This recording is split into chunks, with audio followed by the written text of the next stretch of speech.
Good evening, ladies. Can I invite you all to start off with Omkara? Om.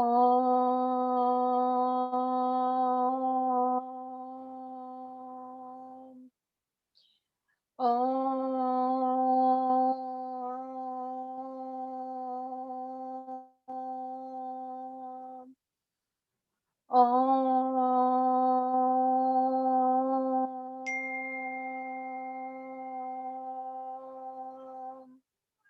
Om Bhurbhuva Swaha Tatsaviturvarenyam Bhargo Devasya Dhimahi Dhiyo Yo Na Prachodayat.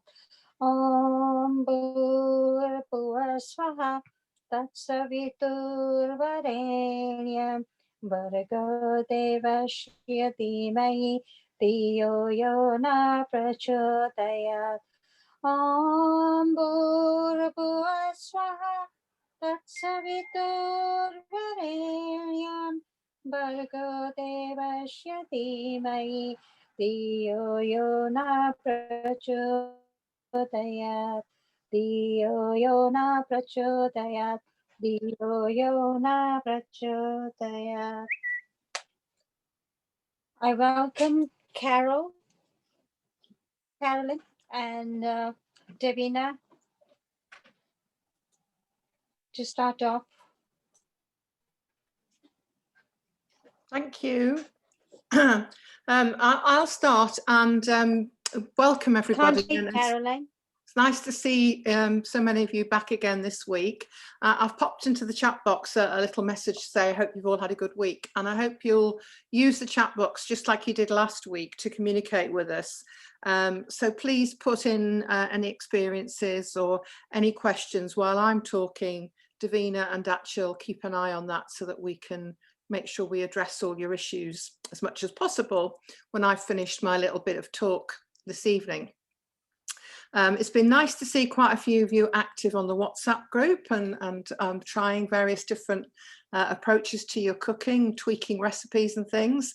And that's great because that's really what this is all about, is supporting each other, trying on this new lifestyle.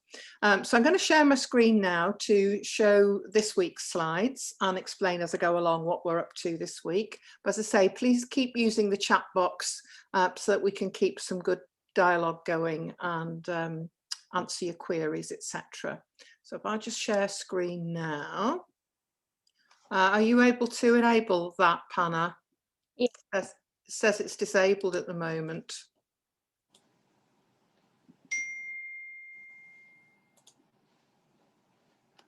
Right, let's see. Oh, I think we've got.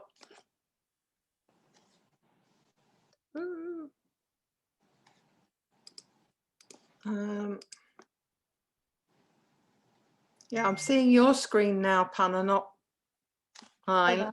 Try again. No, it still says it's disabled. Try again. Ah, that's better. Here we go. Okay, so let's go on to slideshow. Okay, so welcome to week 2. If there are any of you here that weren't able to come last week and anything doesn't make sense, please obviously use the chat box to ask us any questions. But just a reminder that I'm not here as a health professional to give medical advice. We're here to impart information. Daxa and Devina and I are all ambassadors for the Public Health Collaboration and working as volunteers to help disseminate good information about lifestyle and diet, but not, as I say, medical professionals. If you are a diabetic, pre-diabetic, or have blood pressure that you're taking medication for, then it is a good idea to let your doctor know that you are changing your diet and going low carb, so that you can keep an eye on you and monitor your medications. So just a reminder that if you haven't already done that, it is important. If you happen to be with a practice that's not too sure about low carb, please let us know via the WhatsApp group, and we can send you a template letter that's come from a GP that we work with to help explain to doctors who aren't as knowledgeable about this what you're doing and how they should manage your medication. So just a quick overview again of the 6 weeks that we've planned for the course, and this is week 2, and we're going to look at the macronutrients that make up a healthy diet, and in particular focus on fat this week, and a quick reminder of why it's bad to eat too many carbs. And this cartoon I found doing my bit of research this week, which I thought sums up what an awful lot of us are getting when we go to the GP now.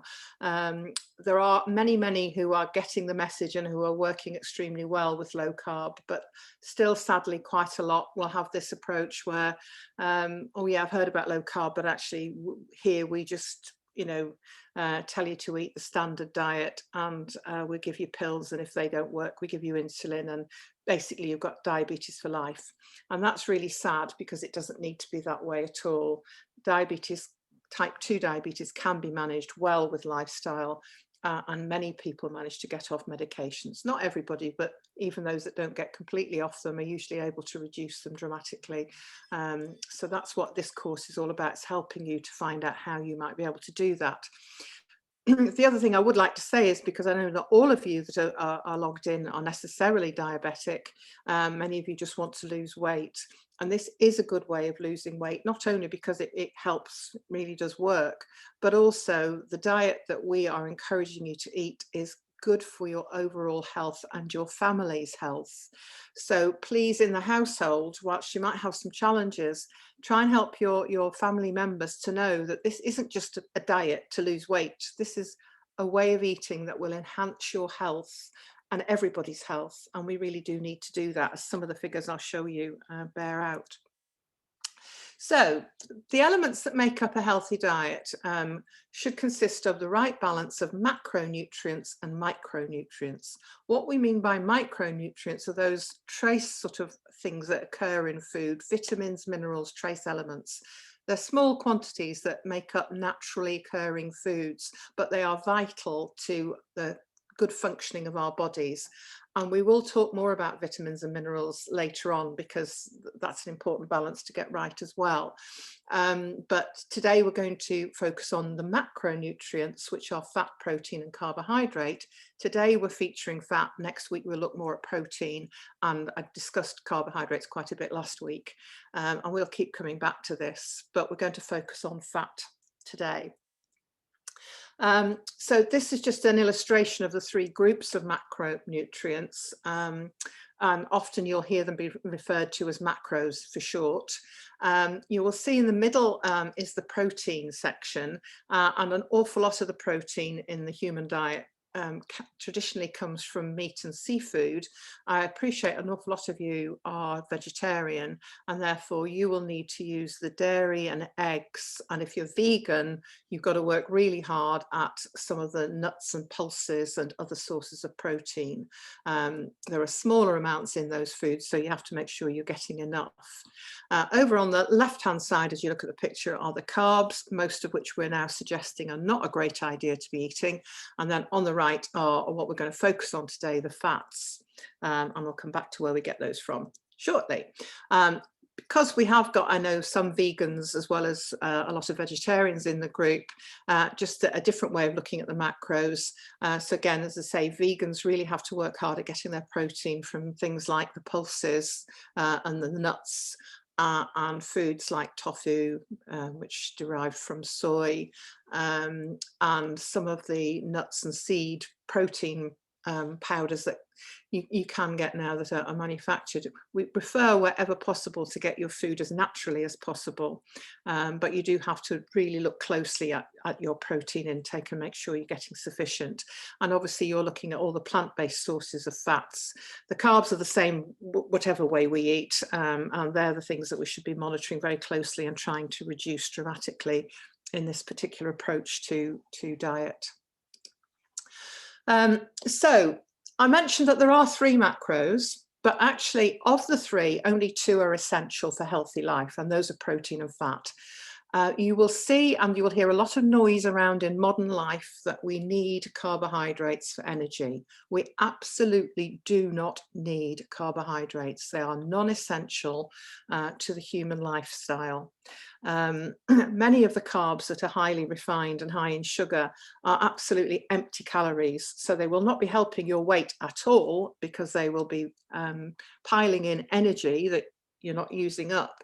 And just being converted into fat, and they are offering absolutely no nutritional value to your body whatsoever.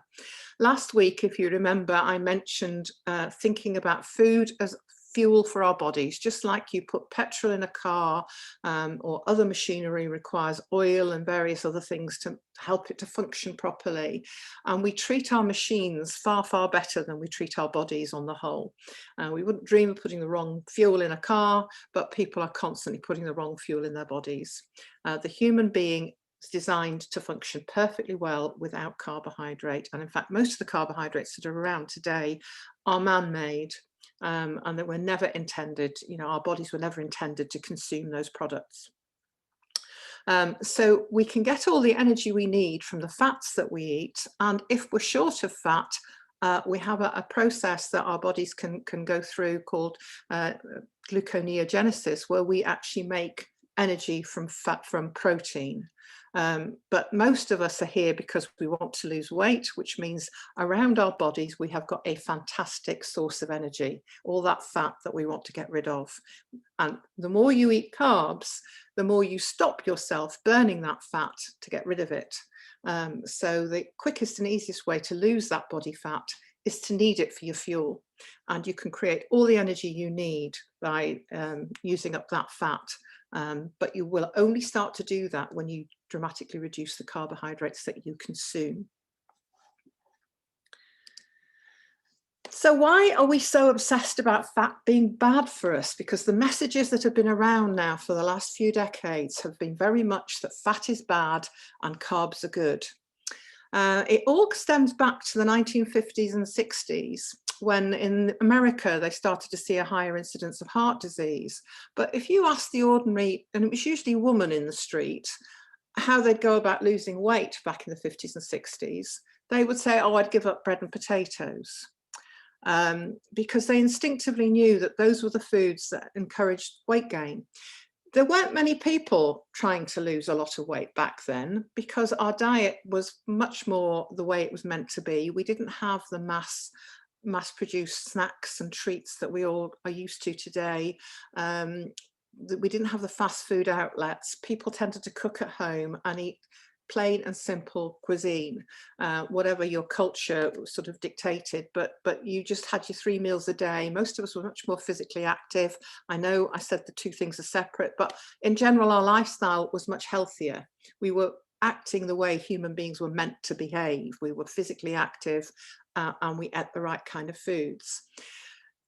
I was born in the 1950s, and I do not remember seeing really, really overweight people. If you saw somebody who was exceptionally overweight, they were an anomaly and they stood out like a sore thumb, and we usually thought there was something wrong with them. They had some sort of medical condition. They were so unusual.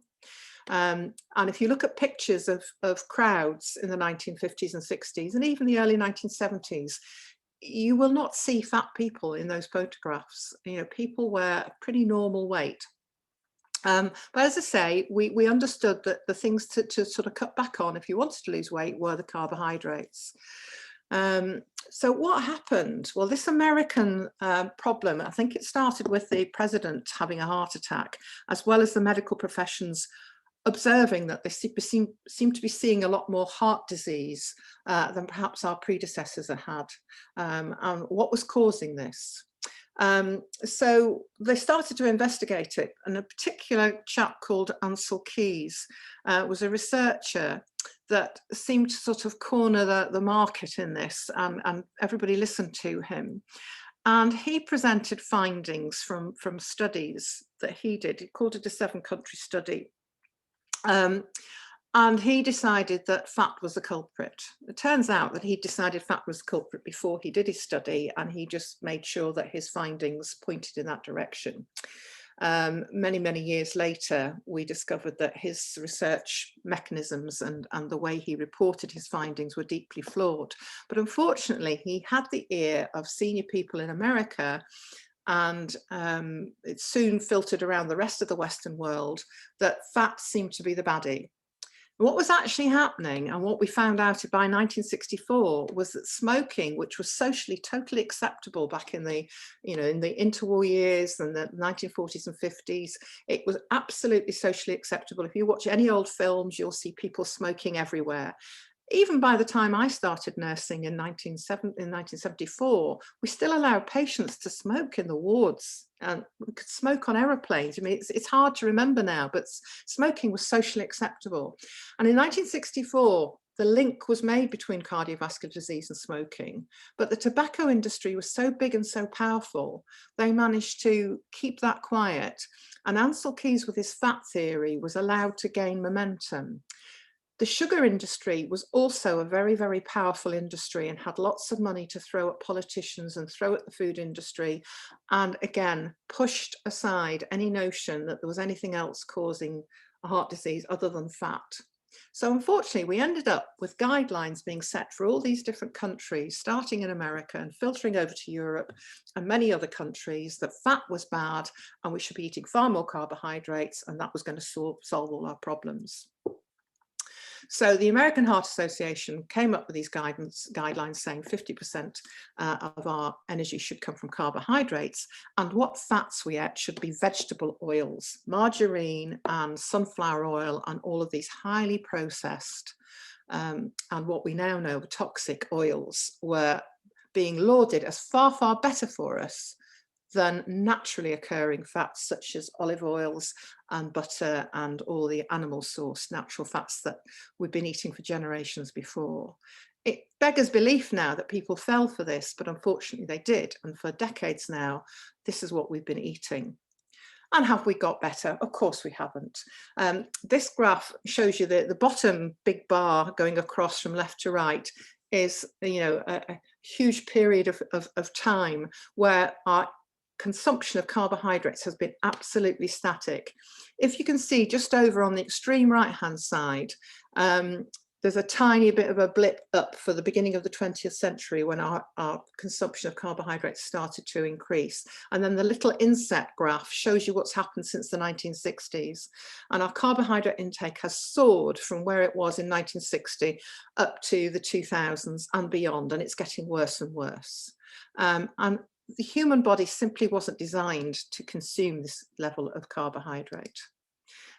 And what happened at the same time? This graph could be replicated in any European country, and particularly in the UK.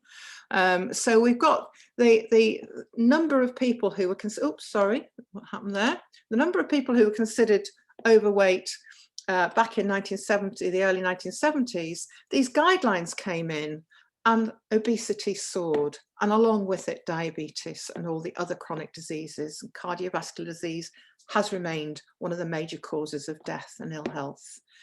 We have dropped the amount of animal fat that we've eaten, but we've been eating these processed vegetable oils instead. But the carbohydrates are clearly not doing anything for our health. So, does eating fat make you fat and sick? Over the past 50 years, we've been rather conned into thinking it does, but actually the sugar industry has been very, very responsible for shifting the blame from sugar and everything that is digested down to sugar, and blaming fat instead. But we're actually blaming fat for what the sugar did. And that's the point we all get to get hold of. Sugar is highly addictive. There was a book written in the 1970s suggesting that it was called Pure, White and Deadly, which you might think refers to something like cocaine, but this book actually suggested that sugar was more addictive than cocaine and equally as harmful for the human body. But the author of that book got pushed aside by Ancel Keys and all his followers, who were blaming fat for all the damage, and we're only now coming to realise where the truth lies. So a little bit of science about fat. Fat is a molecule which consists of 3 fatty acids linked together with a sort of glycerol link backbone, if you like. And those 3 fatty acids together make up triglycerides. Sorry. The digestion process breaks down the fat into the individual fatty acids, and there are actually loads and loads of different fatty acids, and they have different purposes. Sorry, there aren't loads and loads of fatty acids. There are loads and loads of molecules that make up the different fatty acids. But the 3 principal groups of fatty acids that we look at get broken down in digestion, and we use them for energy. We can store them, and we are meant to store a little bit of fat for those feast and famine days, because remember, the human being evolved at a time when food was not plentiful, and therefore we're designed to store a little bit of fat to help us through those lean times when food isn't around. And we can also, as I say, produce glucose out of this process to be used as energy for our fight and flight mechanisms. So we are geared up to be able to flee from the enemy. And even if we haven't eaten for days, our body is able to retrieve energy, if you like, from our stored energy. What's happening in modern times is we're getting far too much food all the time, and we are storing more and more of this as body fat, but more importantly around our organs as well. And this is causing us huge, huge problems. So the 3 kinds of fats that I was referring back to, that the basic denominations for the 3 kinds of fats are monounsaturated, polyunsaturated, and saturated. And saturated fat is the one that's been demonized the most because that occurs in animal products, but it actually occurs in all natural sources of fats, because in fact it is nigh on impossible to find any form of naturally occurring fat that has just one of those 3 elements in. They've all got all 3. It's just the sort of division of the proportions or percentages, if you like, of the different ones that vary from different fat to fat. And actually the fat that contains the most saturated fat is coconut oil. So that's a vegetable, a plant-based oil, but it's actually got more saturated fat in it than an animal source of fat. Olive oil has more monounsaturated fat than the other 2, but it does contain all 3, as do all healthy fats. So the idea that it's just saturated fat we should stop eating is a nonsense, because you can't, unless you simply don't eat any fat at all. And if you don't eat any fat at all, you are going to suffer, because fat contains fat-soluble vitamins and other micronutrients that are essential to life. So, as I know, I've got quite a few of you out there who are vegetarians and can't get your fat from animal sources. The omega-3 fatty acids, which are part of the components of fats that are really important. We've got omega-3s and omega-6s that are the most important. You will hear of omega-9 as well, but we focus most on omega-3. And we need to get a ratio of omega-3 to 6 at least equal, but preferably slightly more omega-3 than we eat omega-6 in our diet. So for vegetarians, they have to look very hard at what they're eating and make sure that they are getting a reasonable component. And on the slide here, you'll see a lot of the seeds and nuts are good sources of omega-3s. But if you're not careful and you overdo the omega-6s, where you get those in cashews and almonds, and chickpeas, which are very popular in a vegetarian diet, but if you overdo those to the expense of the ones on the previous slide, then you're going to be more liable for inflammation, because the omega-3 is very much a calming effect on the body. Omega-6 is necessary and we need some of it, but if we have too much of that to the detriment of omega-3, it can be very inflammatory. And the sunflower oil there, which is heralded as having plenty of omega-6, is something we'd likely not to be eating anyway, because sunflower oil will be highly processed. And I'll come back to why we don't like those oils in a moment. Oh, not the right one. Yes, slides have taken on a life of their own. So the reason we don't like those seed oils, which are often referred to as vegetable oils, and I do not know where this idea came from that vegetables have oils in them, because most vegetables don't have oils in them, but the seeds they use to produce this oil have to be highly processed in order to extract the oil out of them. So they use chemicals and heat treatment and all sorts of things to get these oils. These are very toxic, particularly when they're used for cooking. So we really would prefer you to completely abandon these seed oils and go for cold pressed, naturally occurring oils. So obviously if you do eat dairy, butter and ghee are one of the best sources. And then obviously for your plant-based side of things, coconut oil, avocado oil, olive oil, these are really good oils which are usually cold pressed rather than, rapeseed oil is fine if it's cold pressed. Has slightly more omega-6 in it, so it's good to use a mixture of these oils and not just use one, particularly if it's one of the cheaper ones all the time, because you might get into trouble with your omega-3, 6 balance. But these vegetable oils, we cannot stress enough how toxic they are, and yet this is what we were being encouraged to eat for so long, along with margarine. And if you actually found out the process whereby they use these margarines, manufacture these margarines rather, you would be horrified. They're the most man-made gloopy gunk that you could ever imagine, and why we were ever convinced to put those in our bodies, I do not know. Thankfully, because there's been a bit more information out there, margarine sales are gradually falling off, but you do still see people buying them. And these seed oils, I was just reading something tonight that said that if you strain these seed oils after you've used them for cooking, they'll work very well in the engine of your car. Now, if something is appropriate for the engine of your car, I would suggest it's not appropriate for your body. But in fact, a lot of the processes for making these seed oils came from the knowledge that they had for making engine oil. And I think that tells you a lot. The other big myth that occurred around the time of this sort of demonizing of oils was that cholesterol is really bad for us. Because, and I'll show you a little image in a minute to explain a little bit about why they think cholesterol is bad when it comes to cardiovascular disease. But actually, it's really important to know that cholesterol is a naturally occurring product that our bodies make and that we need. It's important for just about every cell in the body, especially our brains. It's also needed to make hormones like vitamin D, which are essential for our immune systems and our bones and teeth and all the rest of it. And we're learning more about vitamin D deficiency through this COVID epidemic. Our liver will make cholesterol and adjust the amount we need. So there's absolutely no evidence at all now that dietary cholesterol that you take in through food, affects what you have circulating. And in actual fact, there are more and more studies coming out now that show that people with very low cholesterol levels have a higher all-cause mortality rate than people with high cholesterol levels.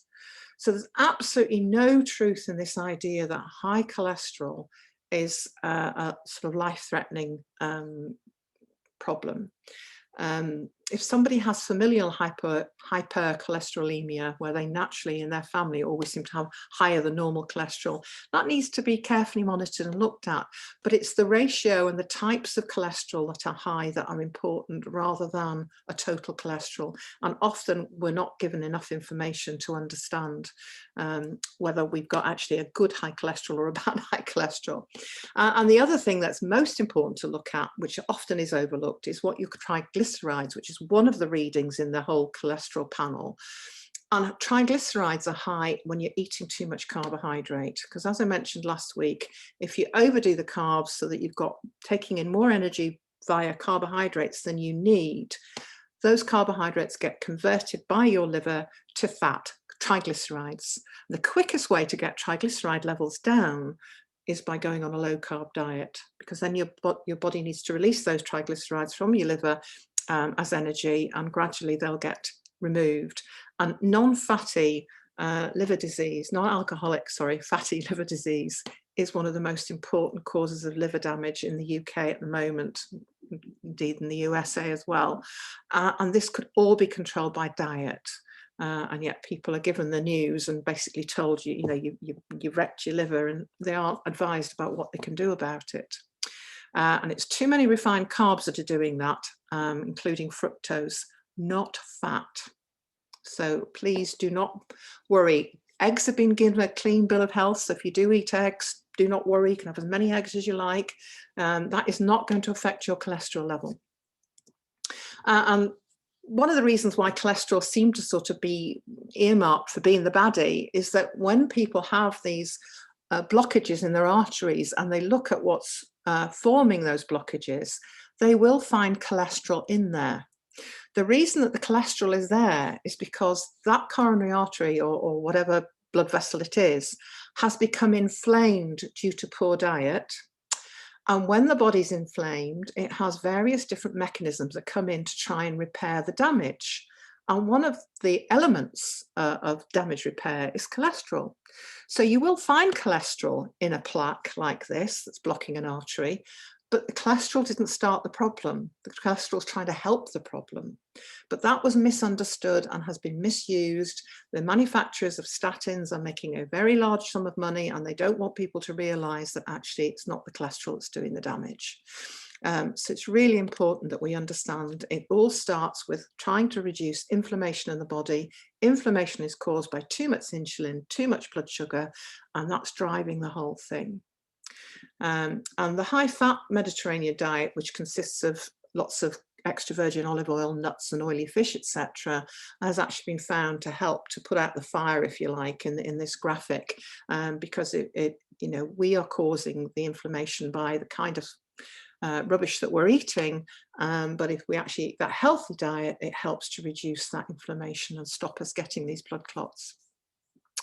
The other really good thing about fat in our diet is it improves the flavour and satisfying nature of food. So it really helps us to stay full without the carbs. So if you cook your vegetables with a healthy dollop of butter, ghee or olive oil or whatever, it will be much more satisfying than something that you've just boiled or stewed. And it will taste an awful lot better too. And we also need, as I mentioned before, those fat-soluble vitamins cannot be properly absorbed if we're not eating the fat that contains them, and also the fats that help with their absorption and so forth from the gut. So the oils that we would recommend that you use for cooking would be, ghee is probably the best, because butter is fine if you're not cooking at too high a temperature, but obviously it's got milk solids in it which will burn. Controlled burning of milk solids makes a very tasty sort of nutty butter that you can pour over vegetables. But if you want to do really high temperature frying, then ghee will be better because it's obviously lost the milk solids. Avocado oil has got a very high smoke point, so it is better than olive oil. Olive oil is fine for sauteing, low temperature frying and cooking. And indeed, in many Mediterranean countries, they do use olive oil for just about all of their cooking. But we kind of prefer probably that you go for an oil with a higher smoke point, such as avocado, if you're doing really high temperature cooking, or coconut oil. There's red palm oil up there in the top right hand corner. Now that is cold pressed and very, very good quality palm oil. You will find a lot of palm oils and canola oils and various other cheap oils that are highly refined, and we really do not want you going anywhere near those. So you can't go wrong with butter and ghee, coconut, avocado or olive oil, as long as the olive oil is cold pressed. You do look at the bottles, because the cheaper olive oils, if you check the label, it'll tell you that it's often a combination of refined oils, and if they mention the word refined, it's probably industrial, and therefore you don't want to be having that product. So that's really all I wanted to say at that point. So this is an opportunity for you to just anything that I've said that maybe doesn't make sense or you want to ask a bit more about, pop into the chat box now. I'll stop sharing my screen in a minute, but just to show you the last few slides that I've got, which was some suggestions. Just again, some of you have been doing really well with tweaking your food and your favorite dishes. And just give you a few more ideas that I have taken from dietdoctor.com, which I really can highly recommend as a great website for lots of information and also lots of great ideas for food. And so breakfast ideas, if you're vegan and you don't eat eggs, obviously, then you can make your own version of scramble with this sort of idea, with tofu and a bit of turmeric and nutritional yeast. I don't know how many of you have come across nutritional yeast. It's not like the yeast you make bread with. It's the form I get is like flakes, and it's almost like a seasoning, like stock, but a bit of that chucked into things gives a nice cheesy sort of flavour, and very, very highly nutritious, particularly for the B vitamins. But really great flavour can be added to things that are quite bland with nutritional yeast. So it's pretty not that expensive to buy. So this is made with tofu and a bit of seasoning and almond milk and some chopped chives, and it looks pretty tasty. And I've put the link on there. We'll make sure that you can access these slides afterwards. So the link to that recipe's there. If you do eat eggs, then there's an idea of a really nice scramble for breakfast with a bit of spring onion and peppers and tomatoes added to the scramble. And they use Monterey Jack cheese, which I actually have seen in some British supermarkets, but you can substitute Gouda, which gives a nice sort of flavour to that. But any cheese really would do the trick. And again, I've given you the link to that recipe. A couple of lunch ideas using halloumi and keto fried cheese with peppers, and there's all sorts of things you can do. Spinach is great because it's quick to use. I did some my take on eggs Benedict the other day with a little mug cake that I made with using almond meal and flaxseed meal, mixed it up with an egg in the microwave for a minute, a little bit of baking powder as well in the microwave for a minute, then sliced it into 4, 2 for me, 2 for my husband. Loved lots of wilted spinach on top, and then a couple of poached eggs and some of my homemade hollandaise, which is basically the mayonnaise I make in a minute with my hand blender, and a bit of extra Dijon mustard and vinegar in there, and it's literally about 10 minutes from start to finish. We had really nice low carb eggs Benedict. So there's all sorts of different ideas, and you will find some keto ideas on Diet Doctor as well for other meals, and dinner ideas here using again, halloumis are very useful cheese for cooking, and they've called this one the vegan Buddha bowl. That's actually tofu on the top one rather than halloumi, nicely seasoned, and some cauli rice and mushrooms and broccoli and so forth. And the bottom one is using 2 of the big portobello mushrooms as the burger, with a tempeh burger in the middle there. So there's all sorts of ways you can tweak your food to be low carb and still feel like you're eating a really substantial meal, but you're not getting all those dangerous carbs. And that was all I wanted to share with you for now. So hopefully we've left plenty of time for questions. So if Devina and Daxa want to unmute themselves and help to see what they've spotted on the chat box while I've been talking. I think Daxa's already answered some of the questions about good breakfast. I can't hear you very well. Sorry, I'm saying Daxa's already answered some questions. Oh, is she? Right. Good for her. Give your breakfast ideas.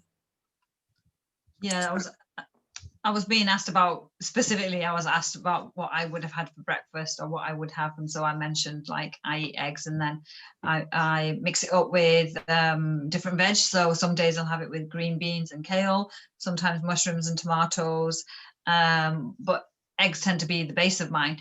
But on the days that I don't want eggs, then I'll make the homemade granola. I personally have it with tinned coconut milk because I can't tolerate dairy, but for anyone who does, they can have yogurt like you suggested last time. Chia seeds are a really great idea. I think you mentioned that last time as well. And you can put some seeds on it, or you can put some of that granola on, or you can put some chopped up flaked almonds, so there are many choices. But I also, one of the answers I gave was that breakfast doesn't have to be breakfast foods. It is just a meal. And so I did mention that, we are brainwashed by the food industry to think we've got to have breakfast foods like cereal, toast, and anything else that's marketed as having first thing in the morning. Yeah, quite agree. I mean, you'll see if you go on to Diet Doctor, what you can do in Diet Doctor is put your details in and what your likes and dislikes are, and they'll give you a suggested meal plan for a week. And they'll very often suggest last night's evening meal as leftovers. for either your breakfast or your lunch the next day, because there is no rule that says it has to be eggs or cereal in the morning, absolutely none. And in many cultures, you know, they don't, thankfully, haven't got onto these awful carby cereals and things. So it really is your choice entirely. What you have, but the Greek yogurt and granola, I've got a recipe for granola, and I know Daxa has one. Perhaps we can post those onto the WhatsApp group. I make a batch of granola every few weeks. I try not to eat too much of it because I like it so much I'd eat too much, but it is quite filling. My husband loves it, and I've got my elderly parents having that with Greek yogurt and a few berries in the morning. Much better than the awful cereals they used to be eating, and they're fine. It keeps them going till lunchtime. So yeah, lots of ideas for breakfast. Once you stop eating the cereals, you don't actually miss it. Say that again. I'm saying once you stop eating the cereals, Yeah, you don't actually miss it. yeah. Bharti is asking about the hypothyroidism and high cholesterol. She said she's been eating a good diet for many years. And she's had, like, you know, she eats low carb and uses the right oils, no fried foods. She's pretty fit and healthy, but she's got high cholesterol and hypothyroidism. So she's just wondering if it's hereditary and, you know. I would suspect the cholesterol is, if you know, my mum has, and you know, it doesn't matter what I do. She's eating a very healthy diet now, but her cholesterol just doesn't budge. But she's fit and healthy as an 88-year-old, nearly 89 can be. And I think her cholesterol hasn't shifted since she was first checked, which is probably 30 years ago. And that's just the way some families are. I think it is important, though, that you don't miss out on fats, because you miss out on important nutritional elements of your diet. It would be interesting if your doctor does a proper profile for you to see which elements of the cholesterol are high, because it's the triglycerides that are the most important, along with the LDL. But there's two types of LDL, and we often don't discriminate, and we just get a sort of broad results. And actually it's the Daxa, help me out, the LDL, yeah, because there's two types of LDL as well. Yeah, there's the small LDL, dense, and the fluffy one that they don't normally sort of, as I say, extrapolate out in the standard British tests. So there's a lot more to cholesterol than kind of just one reading. So I think if you're eating healthily and your general lifestyle is healthy, I would try not to worry about it too much. Cholesterol's always been high, and my triglycerides were high as well. After doing low carb, my triglycerides dropped from 2.7 to 0.8, which is, you know, a massive drop. And I've never had good cholesterol, like the HDL. It's never been that high. After the, you know, changing my diet a bit, you know, the good ones actually gone up for the first time in 55 years. So it does work. Yeah, I'd like to mirror what you're saying, Devina. When I changed, my triglycerides were high, and they kept saying, "Oh, you need to bring your triglycerides down," and they kept saying to me, "You need to cut out fat foods and all the rest of it." I did that. My triglycerides did not move. Cut my carbohydrates right down, and my triglycerides came down beautifully. So, you know, we're not just talking about a one-off situation. No. We've all experienced it. No, and I mean, unfortunately, an awful lot of doctors don't understand that. They're just taught about fat, and they don't understand that it's actually carbohydrates that have been converted to triglycerides. I have a cousin who'd had a heart attack, and he'd been put on, when I spoke to him, he was on 2 statins. And he kept saying they're really worried, they can't get my triglycerides down. And I asked him what he ate, and I stopped counting at lunchtime. By lunchtime, he'd had the equivalent of 30 teaspoons of sugar, because it was all cereal, toast, sandwiches for lunch, you name it. And I said, you'll never get your triglycerides down till you stop eating all those carbs.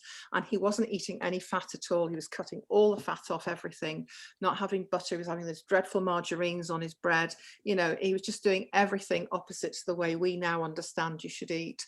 And I just thought, you know, and these were consultants as well as his GP who were telling him to eat this way.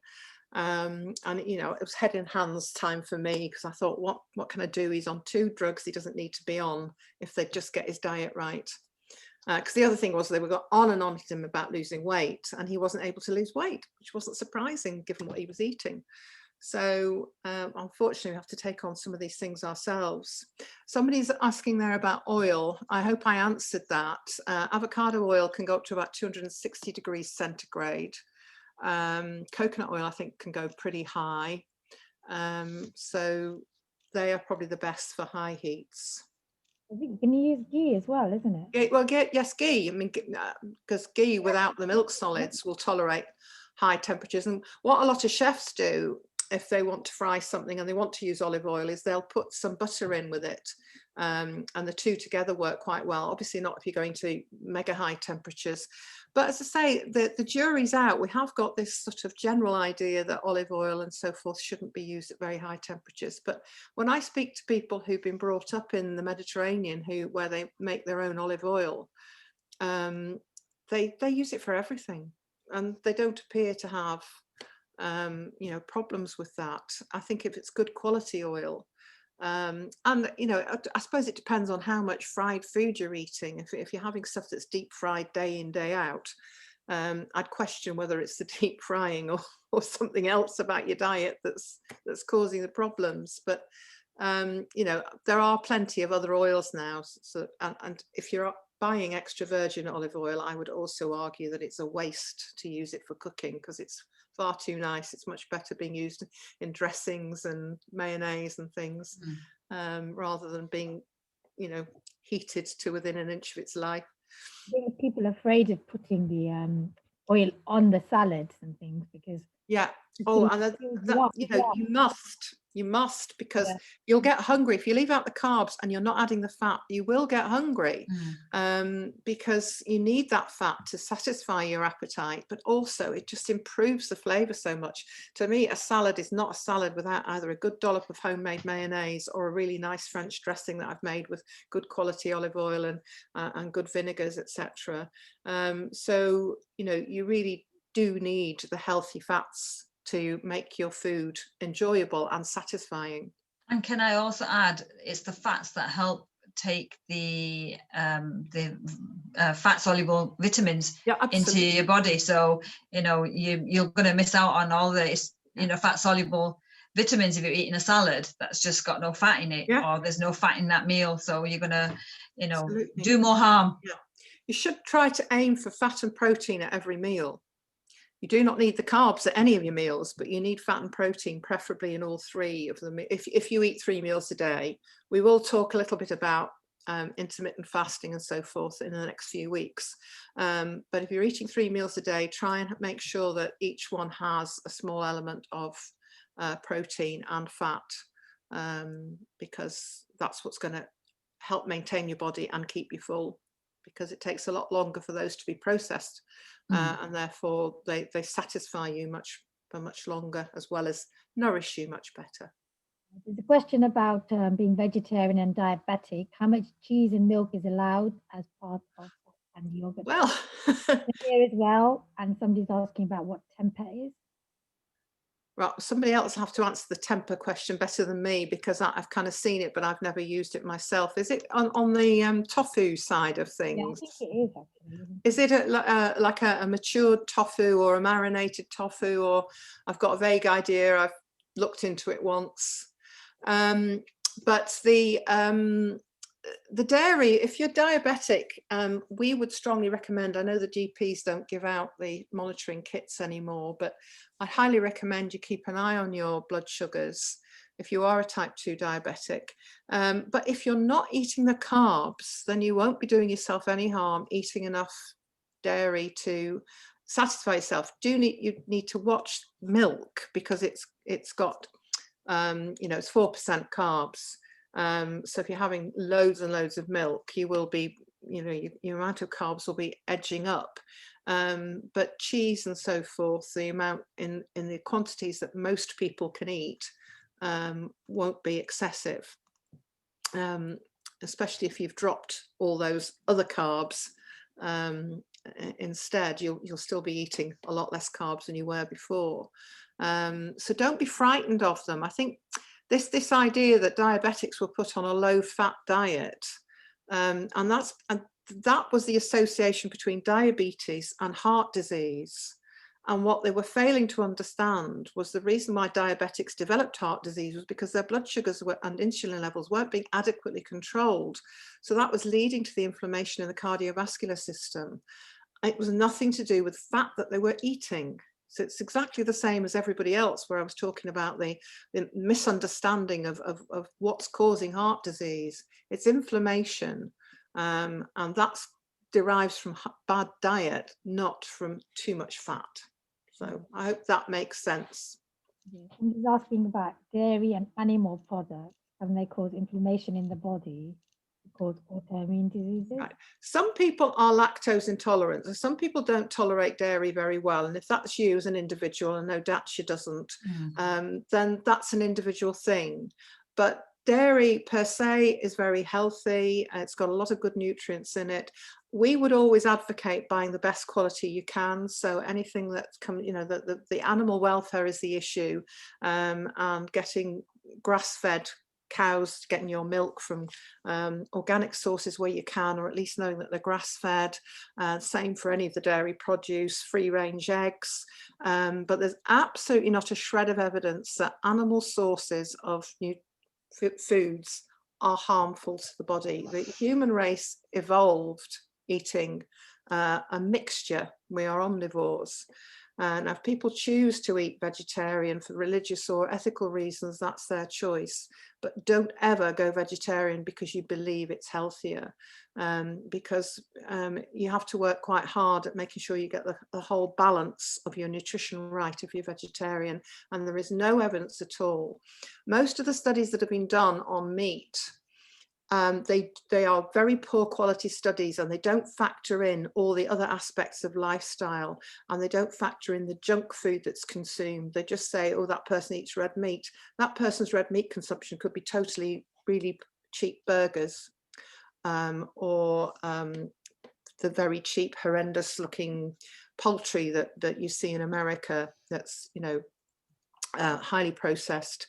Or it could be that all their meat consumption is processed meat, such as sausages and salami, and things that have gone through a factory once they left the animal, that they don't bear any resemblance to the original animal protein that started the process. So none of the studies, there are no good studies of diet that properly factor in all the other elements of a person's lifestyle when they're demonizing meat. Or indeed dairy. So a good balance is what we should all be aiming for, of plants, but again, mostly the plants that grow above the ground, because they will be much lower in carbohydrates. Fruit should be kept to a minimum. Go for the berries and the things that have got very high fiber content and aren't too sweet. If you do eat animals, go for the best produced that you can find. So free range or organic, but they tend to be expensive. So it'd be better if we all ate less meat and ate good quality meat, and encouraged and supported farmers who are trying to go back to sustainable farming. But there is no evidence that eating meat is harmful if it's good quality meat. Rashmi's asking about the slides, if she can have copies of the slides. Yeah, we'll have to work our way out, Panna, of getting the slides to people. We kind of, if I put a link on WhatsApp, it doesn't work. I don't think it probably doesn't. The file is too big. So they're asking about what they can say to their doctors if they're changing their diet. So right. Well, what we can do is get the Dr. Joe's letter template onto WhatsApp, because that's a single document. So we can post that on WhatsApp. So I don't know if you've got it handy, Devina. If you haven't, I'll find it and put it into the WhatsApp group, and then you can show it to your doctors. Yeah, I'll send it later on. And actually what we can do on the WhatsApp is repost. I think, I'm not sure if I've put it on this because I'm running 3 groups at the moment, so I'm confused as to who I've told what, but there are a couple of GP practices now that have got really good websites for their patients that they're happy for anybody to share, where there's a lot of really good information. So we'll put those links into the WhatsApp group as well. And that's, again, something that's good to show your GPs and practice nurses, because it shows they've come from other practices who are doing this work and having great results. One's called Freshwell, and can you remember the other one, Daxa? It's North. It popped up in something I was. Oh, I can't. I'm sorry. Yeah, we'll find it. Yeah. But there are two really good practices with GPs now that are just really loving the fact that they're seeing fantastic results with their patients. So they're very happy to share the tools that they've designed with people and other GPs. So we can sort you out with all of those. So I've just put on the WhatsApp group the open letter. Oh, thanks. No problem. That's the link. It's done then, isn't it? Yeah, fantastic. Thank you. Oh, Davina's done it too. She's done it on here. Right, yeah, that link will take you through to Dr. Joe's website and the letter, and then you can either print it off or just save it onto your phone and show it to your doctors. But we'll put those other links on the WhatsApp for you as well. And Jana said, I've done some screenshots if you want me to share. I don't know what that's for. Okay, well, if you can do that. I mean, I don't know, Panna, if you've got any. The only thing with all the slides is whether I email them to you, but it's. Amanda said something interesting. She said, my doctors are very anti-low carb, sadly. Are they like the ones in that computer, that cartoon I showed at the beginning? Yeah. In the end, it's your body, so you've got to do what's right for you, isn't it, really? Even though you had such fantastic results, Amanda. Yeah. That's just crazy. But, you know, that we laugh at the cartoons, because I think I showed the one last week, didn't I, that showed this person who'd had all these fantastic results, and the GP still turned around and said, but it's really bad for your health. You know, when you think, I've shown you the graph of what happened when people follow what the guidelines are, and the obesity and the diabetes just soars, and you just think that's so obvious. Why can they not see it? That's actually shocking, because Amanda said the same thing as myself and Daxa and yourself in terms of the results. Yeah, in the positive way, for them to then say about the yeah. He said one of the nurses literally said that I'm affecting my long-term health. Have you shown her Dr. David Unwin's work, Amanda? Do we unmute her? Because he's been following his patients now for about 10 years. Can I speak or not? Yes, you certainly can. Really? Hi. Hi, nice to see you. I have, for the last 2.5 years, I've been doing this. I have tried consecutively. I've printed off Dr. David Unwin's infographics. I've taken in the obesity code and put them forward to Asima Malhotra. I've I see the head dietitian at the Nottingham Queen's Medical Centre. She's so anti-low carb, you wouldn't believe. Really? Yeah, she's very against. That's tragic. I know. And has she got a lot of links in with the diabetes.org, do you think? Because they are a bit anti. They get a lot of money from one of the drug companies that makes the diabetic drugs. And I even sent her one of the graphs that the PHC have about how all the different studies that show comparisons, and she just said there's absolutely no proof that low carb is good for you, is healthy, and is any better than low fat, where all the evidence lies. Seriously.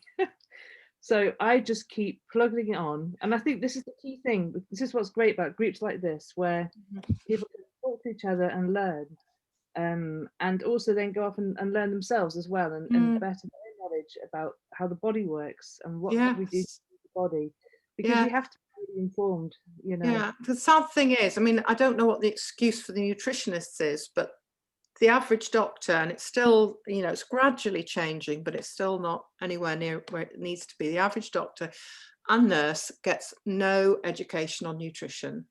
You literally spend maybe, I mean, I know it's going back a long time when I trained, but I know from talking to, I think it's even worse now, to be quite honest, talking to younger nurses and doctors, they maybe have a couple of hours where they learn about vitamins and what a carbohydrate is and what a fat is, but it's not connected. They don't get any insight into how important it is for the body to function correctly. And they are just spoon-fed all this stuff that comes mainly from pharmaceutical companies, unfortunately, about managing blood sugars and things through drugs, not that you can manage it through diet. As an example, my father-in-law reversed his diabetes a year and a half ago. So he said to the nurse, should you be reducing my medication? And she said, well, no, it's the medications that's keeping your blood sugar low. You know, he'd lost loads of weight, and he's actually changed his diet, and he's doing exercise, and his sugar levels dropped from 60 something to I think 39. That's excellent. It's fantastic. So like the same medications, and she just won't take him off. It's just ridiculous. So. Well, will he not come off? He won't. That's the doctor says he won't. Yeah, I know. This is the problem that I have with my mother. I mean, I've got both my parents on low carb and their blood pressures have come right down. And I keep saying, you really need to talk to the GP because I think your medications need to be altered. And they just won't take, you know, they won't the old school, aren't they? be proactive. And of course they can't see the GPs at the moment unless they're dying. So they're just staying on all these medications, and I'm worried now that they'll go not hypoglycemic, because neither of them diabetic, thankfully, but you know, get hypotension. But my father had really bad edema of both his legs just before lockdown, and they were piling on more and more medication, and I got so fed up that I said, right, I'm going to completely change your diet. So I did, which means I have to do an awful lot of shopping and cooking for them now, but within a couple of weeks my father's legs had gone back to normal, and they'd been trying for months with drugs to do something about it. And they've been fine ever since. And he stopped the diuretics and things that he was on, which he knew the doctor had only given him for the fluid on his legs. So he was happy to stop those. The GP still doesn't know he stopped them because he hasn't seen them since, but he's so much better, and he's having to keep adjusting his belt because he's lost all the belly fat that he'd put on for the previous few years. So it really does work. And it just is so frustrating when they don't listen. And you see, David Unwin had a patient like you, Amanda, but he sat and listened and went, oh, wow, what can we do about this? And that just turned his practice around. But sadly, they're not all like that. So any more burning questions, ladies? It's about getting the slides, copies of the slides. Yeah, we'll find a way. What level is good to cut down on tablets if we are trying the diet? I think it depends what you're on. If you're just on metformin and you're monitoring your blood sugars, and if they are staying very stable in the normal range, then you can try coming off them. If you're on anything other than metformin, then you need to be consulting your GP and saying, right, I've been monitoring my blood sugars. They're much better since I changed my diet. You can even ask them if they'll do a HbA1c for you. And, you know, if you're consistently having good blood sugars, then they should be willing to let you start reducing your doses. But I wouldn't encourage anybody to do anything themselves other than with metformin. If you're on insulin, it's extra important that you consult and that you're monitoring your sugars, and that you're changing with consultation with your diabetic nurse, at least, if not the GP. As I say, we can't take responsibility for that. We're here to tell you all this, and that's what public health collaboration is all about. It's trying to help get this information out to people because they're not getting it from the right sources. But we can't take personal responsibility for mentoring individuals. The PHC website's also got the page where they're showing all the successes with all the GPs. Yes. So that's a good point of reference. Yes, it's good. It's a good case study booklet now that they've produced with the various different ambassadors working with groups of people. If your surgery is, oh no. There's a question about herbs and fenugreek, such as fenugreek and cinnamon, about that help reduce diabetes. So Bhavna just wants to know what your views are on that. Well, what do you think, Daxa? I mean, my views are that herbs like fenugreek and cinnamon aren't going to do you any harm. But literally, if you want to reduce your diabetes, it's the carbs that you need to drop, increase your healthy fats. Yeah. And the fenugreek and the cinnamon may benefit. But if you were to just keep your diet as it is and then just eat more fenugreek and cinnamon, then I doubt you would see any benefit. I totally agree with that. Herbs, I mean, I know I've got a cookbook called Indian Superfoods, and it's got some fantastic recipes in it with, and it kind of emphasizes all the different qualities of the different herbs and spices, but they're more like anti-inflammatory or good for the gut, as opposed to would control diabetes. So I totally agree with what you've said. Some of them have great properties that, in addition to a very healthy diet, will improve how you feel, but they aren't, it's the basics, those macronutrients that make the difference as far as diabetic control is. Cut the carbs, increase the healthy fats, decent amount of protein. It is important, and we'll talk about protein next week. Protein is really important for maintaining the body, and as we get older we need a little bit more protein because we naturally start to lose muscle mass and so forth as we get older. So we need to make sure we're keeping our protein at sensible levels, but we shouldn't overdo protein. But if you're in the absence of carbs, it's fine to eat as much fat as you need to keep yourself satisfied. It's really, really important that, you know, you don't get hungry and get tempted to eat the rubbish, and you can't go wrong with healthy fats. And most normal people cannot overdo fat. Unless you're frying foods in the fat, which makes it very moreish, and then you can't control how much you eat. So be aware of that happening, you know. Yeah, we don't encourage lots of deep frying. We're encouraging you to use the fat to produce nice sort of coatings for vegetables. You know, so I saute an awful lot of green vegetables now in a bit of butter or olive oil or whatever at low temperatures. Or, as I say, that brown butter that I mentioned, where you do put proper butter into a pan and let it get quite hot just for a few seconds, so that the lactose goes sort of, it almost caramelizes.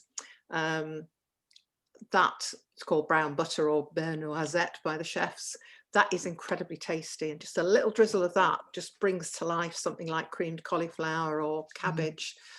So using fat like that is what we're talking about, as opposed to deep fried whatever day in, day out. You know, I do love some fried halloumi, I have to say, but I wouldn't have it every day because I can eat quite a lot of that, and that would not be good. So it's having lots of variety and using the fat to, as I say, improve the flavour, and also it will improve the satiety.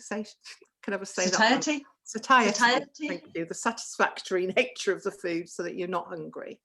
And get those all important nutrients in as well. Artie is saying, what if one cannot eat too much fat? Is that because of personal likes? If you've had your gallbladder removed, you can gradually wean yourself back onto fats, because you're still producing bile even if you've got no gallbladder. You just haven't got the reservoir there. So after you've lost it, you need to sort of gently wean yourself back onto fattier foods. But most people can tolerate fats. Again, the healthy fats mixed in with lots of other stuff. We're not talking about just sitting and chomping through a half a pound of butter or whatever. So mixed with plenty of, you won't get fatty liver. You won't get a fatty liver from eating fat. Everyone's afraid of fat. That's the problem. You should be afraid of the good fat. You won't get fat. You'll actually feel less hungry, and you'll actually improve your triglycerides. Yeah, and Amanda's just added it's the carbs that give you the fatty liver. Yeah. So yeah, Well, it is.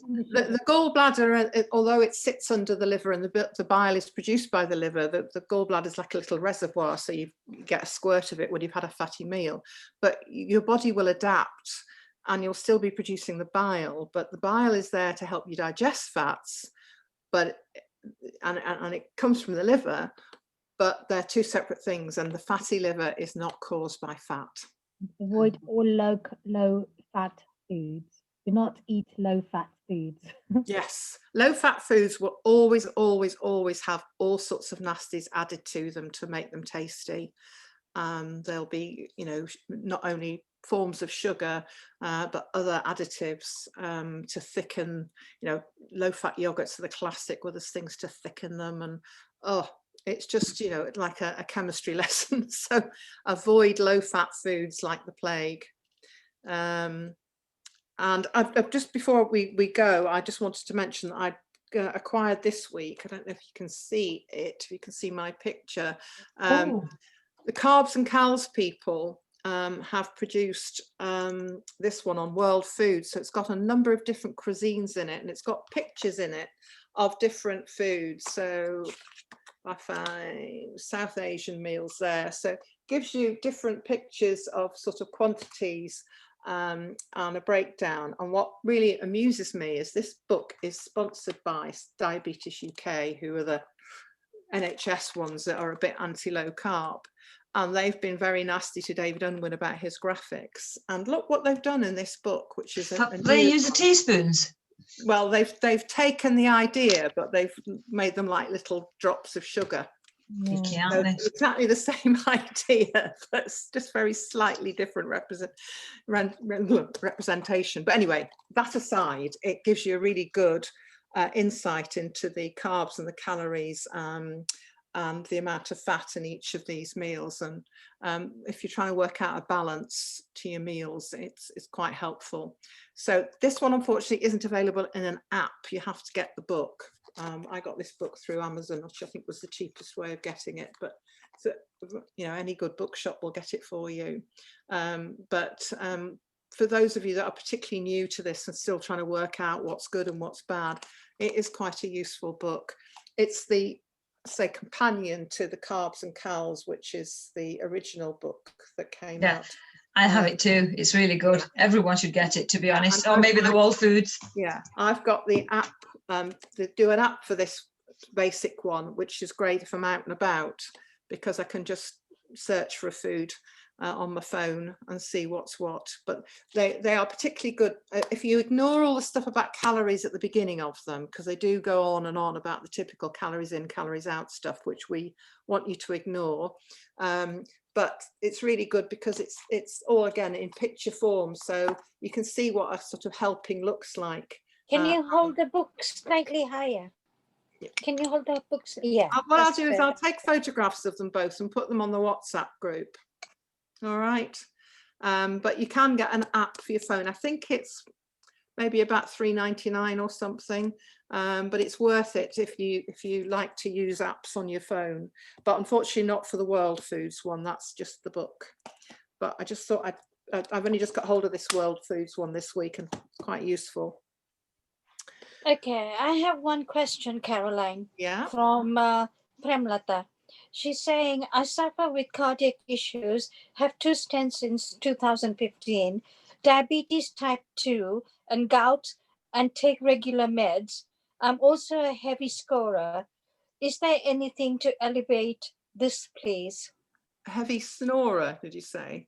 Scorer. Scorer. What's that? I have no idea. That's what she's written, scorer. How does that mean spelt? Maybe unmute her so that she can speak. I can't see her. How are you spelling that, scorer? I can't see her. But she messaged me on my mobile. S for sugar, C-O-R-E-R. I don't understand what that means. Snorer. She's saying snorer. Scorer. I would have thought heavy snorer. Oh, No, yes, Nora. Nora, maybe. Yeah, yeah. Yeah, that a lot of people who are overweight do suffer because it affects your epiglottis and so forth at night. So losing weight will help that. But basically everything we've been saying will help with the conditions you've got. The problem is you've probably been given an awful lot of nonsense about fat being bad for you. And I can only ask you to trust us that healthy fats are not bad for you. The last thing you should be eating are any of these processed margarines and sunflower oil and things, and use the naturally occurring oils in your cooking, and cut down on the carbs, because unfortunately it's probably the carbs that have helped to contribute to the problems you've had, and they're not going to get better if you keep eating them. I know, Daxa, if you've got anything to add to that. Yeah, just the fats are very important, like you said. They just balance everything in your body much better. The worst thing about carbs is the blood sugar spikes that continuously make you want to eat food, and then you have to rely on your willpower, and willpower is something you just don't want to rely on. I used to eat 6-7 times a day because I'd be constantly hungry, and now I have 2 meals a day. And I'm not saying anyone should suddenly go to 2 meals a day. I didn't go to just suddenly 2 meals a day. It was a slow progress, but that's where I'm at 6 years later. You've got to be kind and compassionate to your body. Yes, you've just got to start respecting your body and thinking about it like a really sophisticated machine that needs the right input in order to be able to do its job well. For far too long, we've been conned into thinking we can fill it full of all this rubbish. You will only get carbohydrates and fat together in man-made foods. It's a highly addictive combination, a highly dangerous combination for our bodies, but very addictive. It causes those spikes, as Daxa says, and makes you hungry. Yeah. If you eat good real food that's mostly protein and fat, your leafy vegetables, then you will adjust. And I think the other thing I mentioned last week about being mindful about what you're eating and why you're eating.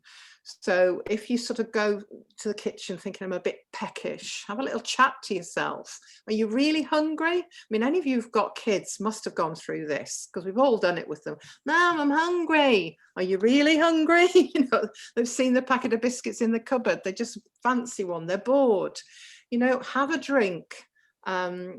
Often a nice cup of tea, whether it's herbal tea or green tea or whatever it is, will satisfy that. Often you are thirsty, actually. Sometimes we mistake hunger for thirst.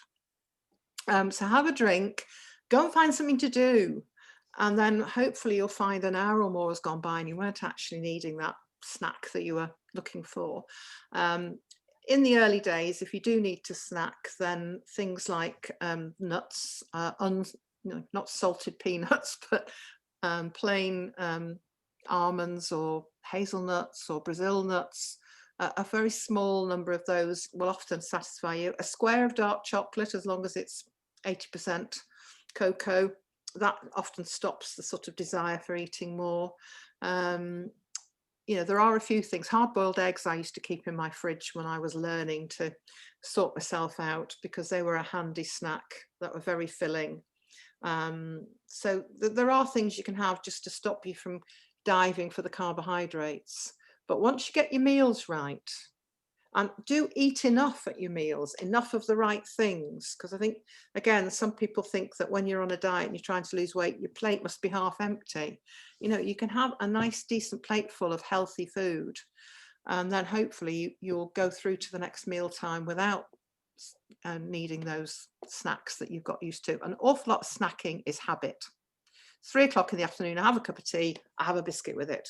You're not actually hungry, you just always do it. So it's about relearning those habits as well.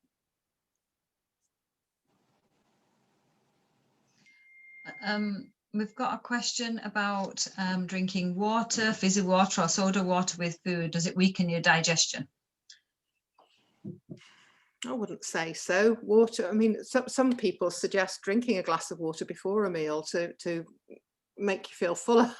I mean, there are some people, some schools of thought that say that if you drink while you eat, it dilutes your You digestive normally say juices. But drink half an hour before or something. yeah, I don't honestly know that there's much scientific evidence for that unless you're drinking gallons. But water is one of the best things to drink. Carbonated water, if you find it hard in the winter time, I find it quite hard to drink a glass of cold water.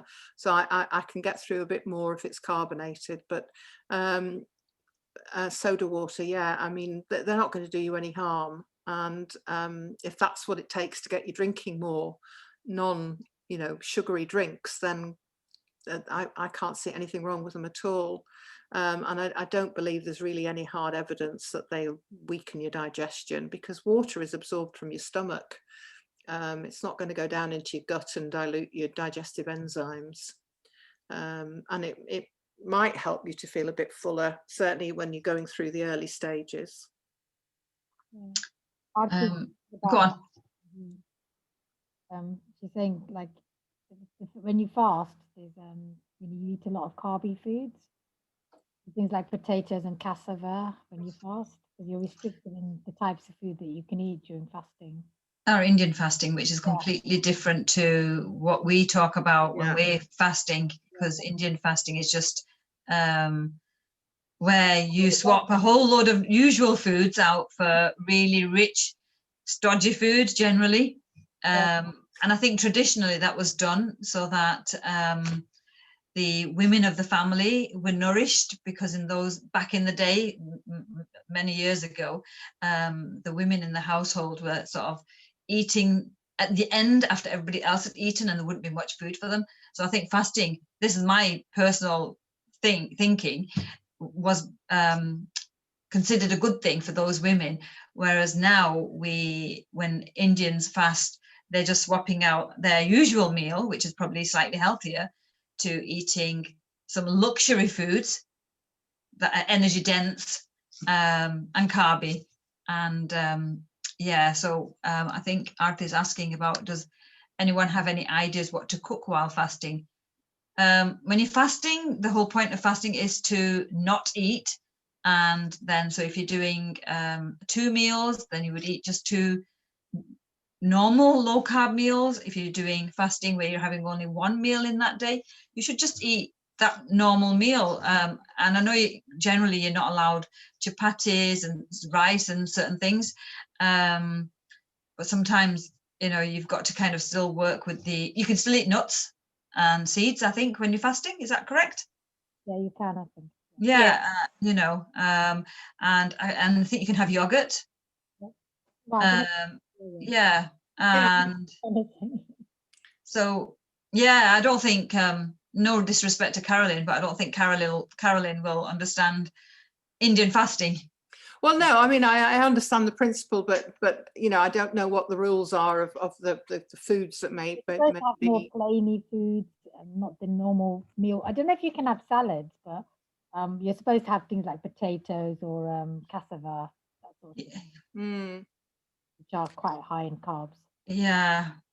I would, try and look at what's allowed and go for the lowest carb that you can manage, because when we encourage the kind of fasting we're talking about for health reasons, people often ask, what's the difference between fasting and starving? The big difference is that when you eat when you're fasting, in a fasting regime, you eat very nutrient dense and energy dense foods from your protein and your fat. So you're not starving your body, you're just having all the food as 1 meal a day, or you're because you're well nourished anyway, your body can cope with 2 or 3 days without food, depending on how long a fast you're doing, but you're eating highly nutrient dense food either side of that fast. So I couldn't comment on what your allowed lists are, but I'd love to see one if anybody's got them. There's some ideas in the chat. They're saying that eat cottage cheese and sweet potatoes and buckwheat. Is that for religious reasons, or is this something that's come down through sort of folklore of what might be good to eat when you're fasting? I'd love to know where this has come from. as to what the rationale is for why you eat those foods. Yeah, it's probably just. As I was saying, this is what my dad explained to me, is because in the olden days, women literally in India, everybody in the family would eat, and they would sit down to eat, and there'd be very little food left. So they then, I think, culturally introduced fasting days, where the women would be allowed, because it's a fast, to eat food that, you know, they still well, that wasn't eaten by other people, so there was something for them, you know, something energy dense. Yeah. And in those days, if you're not eating very much and very often, then those energy dense foods were detrimental. Yeah. Is vegan cheese okay to take? Well, I'd want to look at what was in a vegan cheese, because unfortunately a lot of products that are made, you know, if they're manufactured, I've always got a bit of a concern about anything that's, it's like Processed. meat alternatives. You know, we think, why try and call it a vegan burger? It's not a burger, and it's probably a hodgepodge of you know, chemicals and stuff. So I would want to know what's in a vegan cheese, what it's made from. And probably if there's, like I said last week, if you've got a package and it's got a very long list of ingredients, many of which you've never heard of or you can't pronounce, then I'd be inclined to steer clear of it. Can I say something? Yeah. Yeah. Is Yes. Barbara here? Yeah. The fasting used to be like, there was a special name for it. Farar means only eat fruit and milk and dairy product, nothing else in olden days. But as time passed by, people just started to eat, you know, all different food. Make it up. Not on fasting means was fasting. The Yeah. for farar means only fruit and milk and nuts. So it may just be that if it's really just from folklore rather than any very important reasons, that if you're fasting now and you want, and I mean, we would support regular fasting as being quite a healthy thing to do, but it's making sure that the foods you are eating are with it in line with the low carb recommendations we're making, so that it'll sustain you much better through a fast than carb foods will, because you won't get that high surge after you've eaten and then followed by an enormous drop. So it'll make it easier to fast. But people start to fry things, and you know, potato chips and different flours, which is very high in carbohydrates. Absolutely not good at all. Well, very bad. That awful combination of fat and carbs. Yeah. So fasting means only fasting. Eat 1 or 2 fruit, maybe milk and nuts. That's all. Well, you could have nice Greek yogurt with some nuts and some berries, and that would fit into that, and that would be good for you. Yep, that's true. Yeah. Berries. Yeah. I think that's it. Okay. Can I just mention something? I actually fast every day. I don't have breakfast in the morning. My last meal in the evening is around 7ish, and then I have brunch, which is about 1 o'clock, and it is very small amount, and that could be only salad with boiled eggs, half boiled eggs, or something like that. So basically, in the mornings, I am fasting, and that way, I'm feeling great. Yeah, I feel really light, and in the evening, in the beginning, before I started this low carb, I was feeling hungry. First 2 days, I was feeling hungry, but now I don't even feel hungry. I thought, no, this is really great. I'm feeling more filled up. I drink more water as well. Well done. Excellent. Well, what you're doing is intermittent fasting, which we will talk about and encourage other people later on to look at. But that's perfect. And in fact, you know, again, if we look through history, we'll probably find that this 3 meal a day malarkey is a very modern phenomenon, because unless you were very rich back in the day, you probably could only afford to eat. I know both my parents, who grew up in rural Ireland, in poor families, had breakfast before they went to school. They never got school dinners, and they just had a very nutritious, probably, you know, meat and 2 veg type meal in the evenings. And that's what they grew up on. You know, we overeat terribly in modern society, and it's kind of retraining ourselves that we don't need all this food that we've been used to having, and also getting the balance right. How about for diabetic? Sorry? If you are diabetic, can you do that intermittent? Absolutely, absolutely. As long as you're eating the right food. We're not talking about starving yourself. No. But we're talking about having nutritious food that your body takes time to utilize, and therefore it doesn't need to be being fed constantly. If you're taking the right kind of nutrients, it takes time for your body to digest them and use them. And what we're actually doing is more harm than good by constantly feeding ourselves, because our body can't cope with it all. So absolutely, type 2 diabetic, even type 1 diabetics are learning now how to fast, but we won't go there. But for type 2 diabetics, absolutely you can, but please wait for a week or two while we sort of talk you through everything. And depending on what medications you're on, we'll need you to, you know, be keeping a close eye on your blood sugars, but absolutely it can be done. Okay, I think at that point we're gonna stop that. And also I wanted to ask you for next week, I want you to talk about, like, I'm genetically built cholesterol, very high cholesterol. How do we outcome for that? So we'd like to discuss more on that next week if it's possible. Okay, well, I mean, I mentioned a bit about that today, and we're going to talk a bit about protein next week, but we can come back to that. And, you know, I'll bear that in mind. Okay. Okay. Also, can we mention best sources of calcium for if you're going vegan or trying out non-dairy to reduce inflammation? Panna, we're gonna have a talk we could on that, so we can pick it up on that. Okay. Yeah, I mean, I'll certainly be mentioning the micronutrients as well, probably not next week, but the week after. So we can certainly pick that up. Week after, yeah. And it is very important if you're missing out food groups that you get replacements.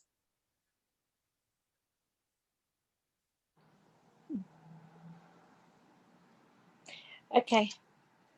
I appreciate everyone to join us, and I hope you've all learned something new today. And I look forward to seeing you next Friday, which is on the 12th at the same time, same logging in, same password, and have a lovely weekend. Stay safe. Stay indoors. Thank you. Thank you for joining, Thank everybody. you very much. Okay. Thank you. Thank you, Caroline, Daxa, Pleasure. and Devina. Really appreciate for you to spare the time for us again as voluntary. And everyone, keep safe. Thank you all. Panna, thank you very much. Thank you all. Happy birthday, everyone. Panna. We Bye. just saw your banner. No, it's not mine. Sorry, we had a surprise party for another colleague of mine. Oh, Thank you. Okay. Thank you. Thank Bye. you. Bye. Bye. Bye. Bye. Bye.